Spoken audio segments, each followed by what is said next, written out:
Ngizothanda ukuthi ngikubingelele ngiphinde futhi ngikwamukele khona la kuZimi Live. If ufuna nje ukuhlezi updated ngesitezo zakho la eMzansi, ungakhohlwa ke mbuyela ukuthi usubscribe kule channel and uphinde phela uklikhe leyo bell for ama notification. So kwi-video namhlanje ke mbukeli ngizokhuluma ngoNkanyiso Mchunu odlala indawo kaMlungisi kuMkhokha uphinde futhi Umkhululi kona ke Umkhokha.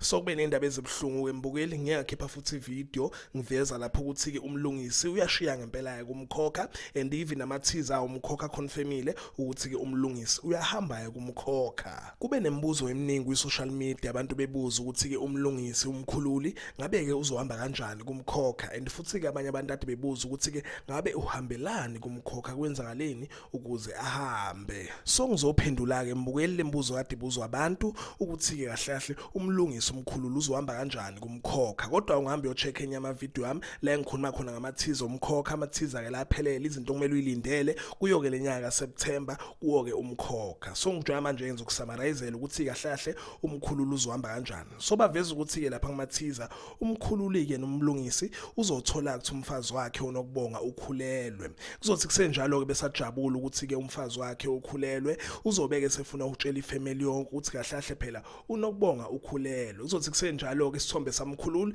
sababu wakhe uMthembu sovele siwe phansi siphihlike. And ukuwa kwaso ke isithombe ndukuphihlika kwaso ikhona ukuzokwenza ukuthi ke uMlungisi egcine ecommit suicide. So icommit kanjani kuMlungisi suicide? So lapha na ke baveza ukuthi uMlungisi uzophuma ngewind elahlele phansi kubo kufa kwakhe ke uMlungisi. So injalo ke mbukela indaba yakhe kuMlungisi. Indaba yokuthi ke uhambelana kuMkhokha ingane ehambile uxoshiwe kwenzakaleni. Amasosi ke adila ngama telenovela akhona ke la eMzansi aveza ukuthi ke uMlungisi uhamba lapha uMkhokha ngenxa ke ye storyline sakhe. Kuthiwa ke ukuphela kwaso i storyline sakhe ke uMkhululi oWumlungisi.